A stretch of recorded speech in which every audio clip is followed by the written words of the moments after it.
VIT Chennai. Feel the rhythm. तुम सुनो सबको सुनाओ वॉइस इट वीआईटी रिदम तो फील करो मेरे भाई வாய்ஸ் இட் விஐடி சென்னை கூட சேர்ந்து சிரிங்க சிந்திங்க கவலைகளை மறந்து ரிதம் ஃபீல் பண்ணுங்க. వింటూనే ఉండండి వినిపించే వినోదం voice it from VIT Chennai feel the rhythm. ഇപ്പോൾ നിങ്ങൾ കേട്ടുകൊണ്ടിരിക്കുന്നത് voice it VIT Chennai feel the rhythm. കാതോർക്കൂ മനസ്സിൽ നിറയ്ക്കൂ.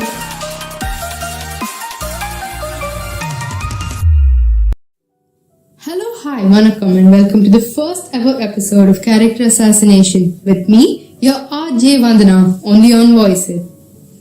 If you're one of those people who love to watch movies just to judge the characters in them, well then, this show is just for you.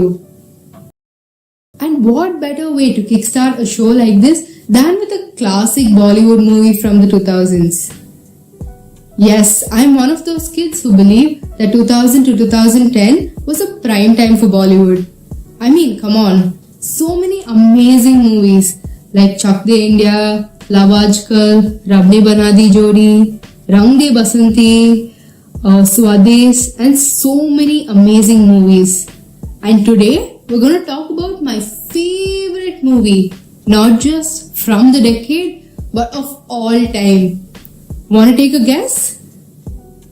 Yes, it is Kabhi Khushi Kabhi Gum.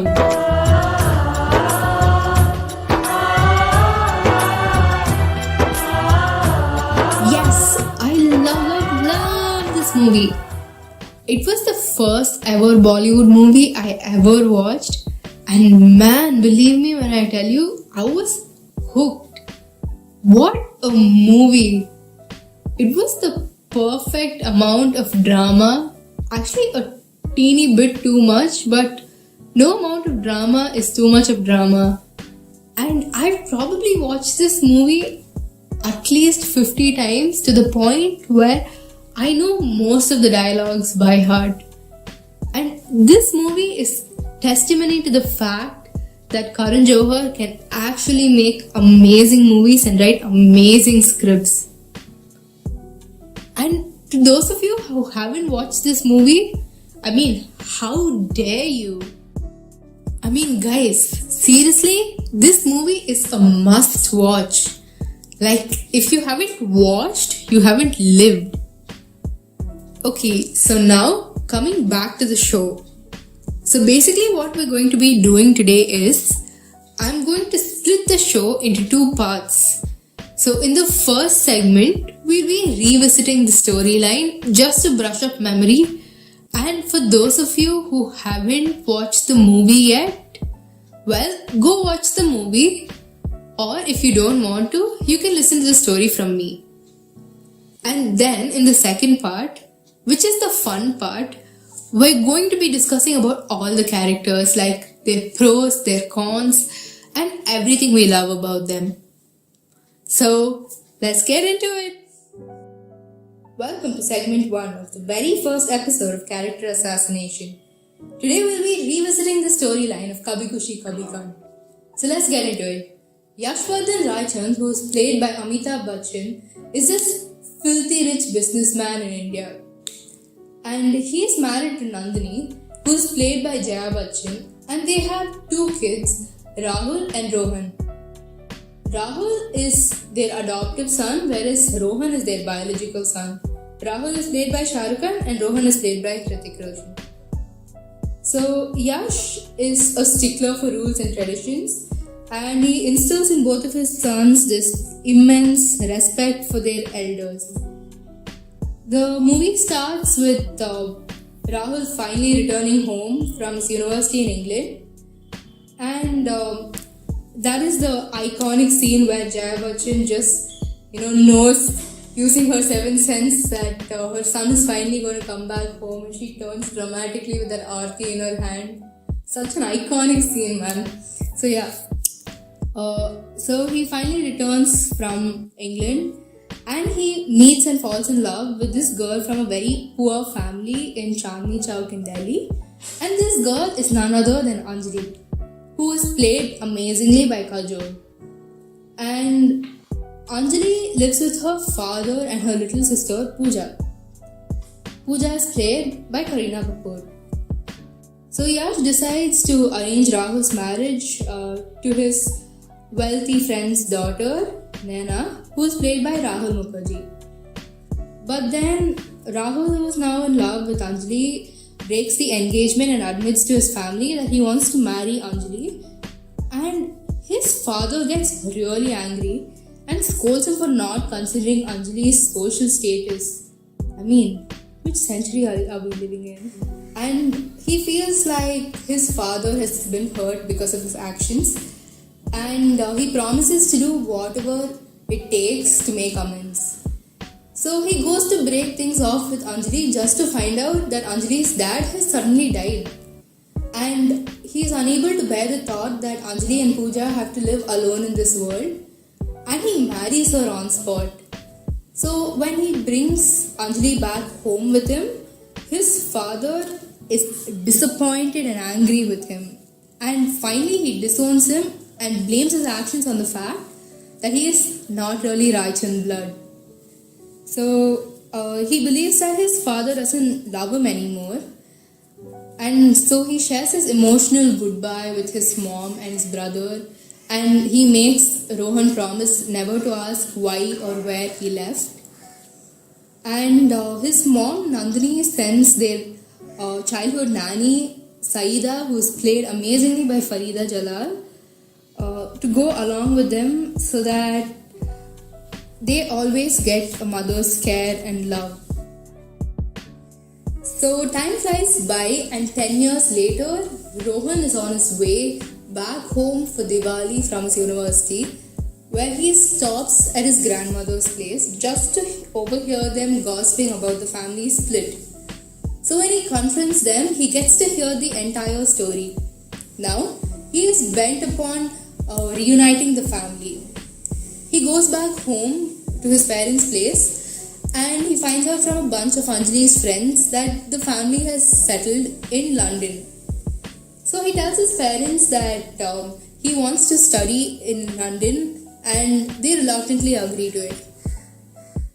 So now in London, Rahul has started his own business, and he's living there comfortably with his wife Anjali, his 9-year-old son Krish, Pooja and Dajan. And they're hiding their great grief behind this happy facade.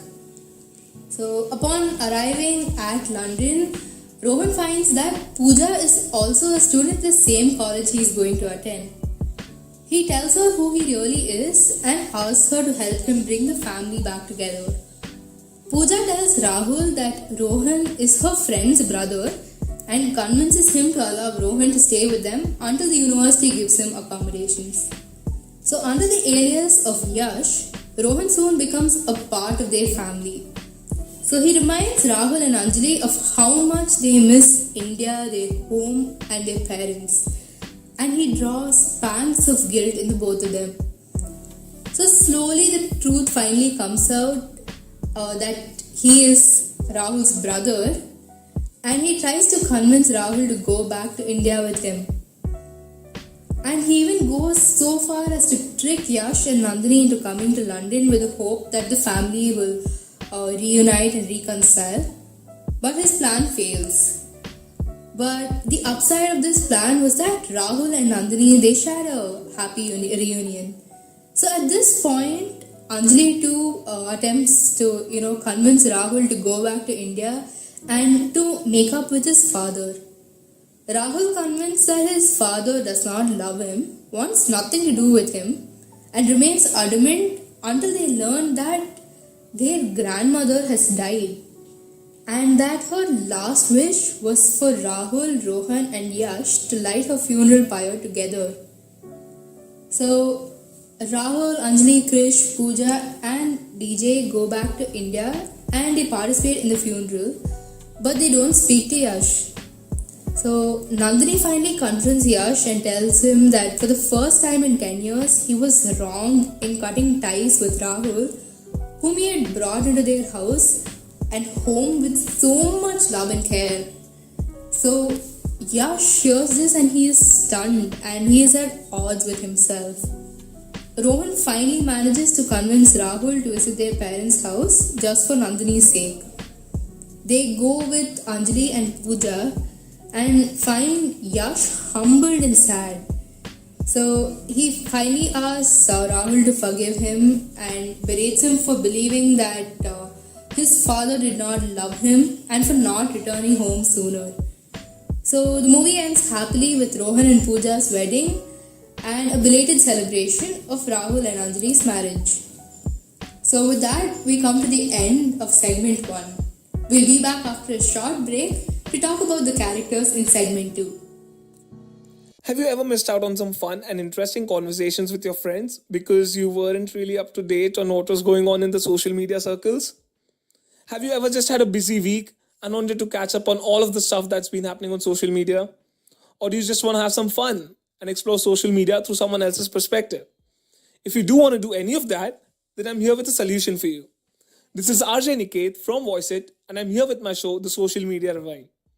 A show where I will talk to you about the best trends and posts on social media in the past week gone by. We'll see and discuss about the best content, be it tweets, memes, reels, etc. from all of the platforms you probably know. Instagram, Twitter, Facebook, Reddit, and anything else that you can imagine about. We would also be looking at interesting celebrity tweets and posts from the past week. The keyword there being interesting. Say a player wanted to convey something to his fans and you missed it, then don't worry, you'll find it here. So make sure that you tune into Voice It on all Fridays at 6 to get your weekly dose of social media. See you there. Welcome back, and this is segment 2 where we'll be talking about the characters of K3G. So let's start with the complication, aka Yash Vardhan. So Rohan and Rahul's father, Yash, is one of those proud, dominating Bollywood fathers that tend to scare the living hell out of you without even speaking. I mean, an angry look from them is enough to make you pee in your pants. Nonetheless, he is a well-meaning father who's trying to look out for his son's best interests. But that being said, he never lets his wife talk. And even his own mother is scared of talking some sense into him.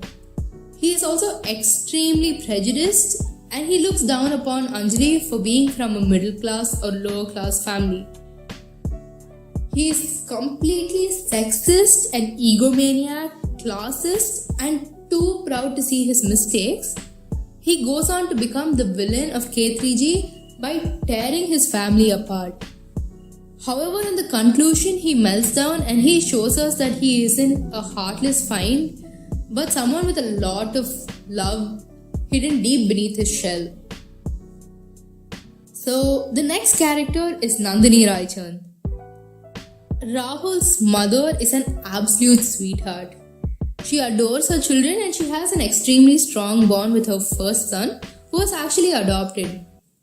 Her special skills to sense Rahul's arrival before he enters truly makes us believe in the magic of motherhood, And her longing to see her daughter-in-law and yearning for her son to come back only makes us want to give her this huge, warm and tight hug.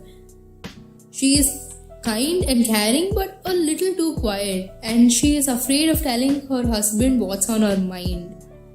All we want to do the entire time is make her talk. I mean, stand up to him, please. But we finally do get to see this at the end, and it's basically Nandini's character development that leads to things falling in place. So next, let's talk about Daijan, aka DJ. Played fantastically by Farida Jalal, DJ encapsulated the essence of a true grandma-like figure who raised the kids and protected them from their parents. She consistently ruined everyone's attempt to get little Rohan to lose weight by feeding him laddus and refused to stop a grown-up poo from wearing chote kapde. DJ was the boss and she knew what gender equality was about. Nevertheless, she was also wise and the first to recognize a grown, handsome and much thinner and good-looking Rohan. So, who else can we talk about next than the transformation king, Rohan himself? A character who transforms from a young, meek and easily bullied child to a strong, driven, and talented young man. He is literally the dream. The dashing heartthrob was not only good at everything but loved his family. In fact, he was determined to bring them all back together. Moreover, he was a guy who cried openly and wasn't afraid to show emotion. The cherry on the top, he remembers his childhood crush and learns the tongue twisters that she used to tease him with. Well, he's a keeper. Can I please have one of these? So next, let's talk about romantic Rahul. So Rahul is this sensible, well-mannered, well-educated and career-oriented young man who shares this unbreakable bond with his mother. He also follows in his father's footsteps and really respects and looks up to him. Yet, he makes just one mistake. He falls in love with a girl from the wrong side of town. Nevertheless, he holds his own fort by challenging stereotypes and standing up against his father's old-fashioned attitude, I could call it, and breaking barriers. He continues to hold the hand of the girl he married and he moves abroad. He conveys the suspicion of every brown paternalistic figure as he sees the romance brew between Rohan and Pooh. He is extremely protective and humorous, making him more human than anything. Overall, he is courageous, loving, and an adorable character with many admirable qualities that wins us over immediately. Now let's talk about the one and only Pooh. Of course, Rohan's childhood crush had to have as much, if not more, personality than him. I mean, Pooh goes from this feisty young girl who is a bit of a bully to this opinionated, short-tempered yet caring young woman, I could say. Although many of her childhood qualities stuck with her, she was more than just a brown girl with an attitude. She was a confident woman with flair. I mean, her style influenced how others dressed, which is impressive in its own way. I guess she could have been a lot nicer and she's still kind of a bully. But who couldn't help but laugh at the way she turned down Robbie every time? I mean, he reminds us of every playboy on the planet, right? Now let's talk about the classic character, Anjali. Pooja's sister Anjali was no less tempered than her sibling when it came to a matter of opinions. A sweet, clumsy young woman who somehow managed to do everything wrong, and she became every immigrant child's worst nightmare, a patriotic Indian mother. From embarrassing her child in front of his friend to forcing him to learn Indian culture, Kajol nails the character by showering him with unwanted motherly love. She also plays Rahul's love interest, which is basically the reason that the whole film exists.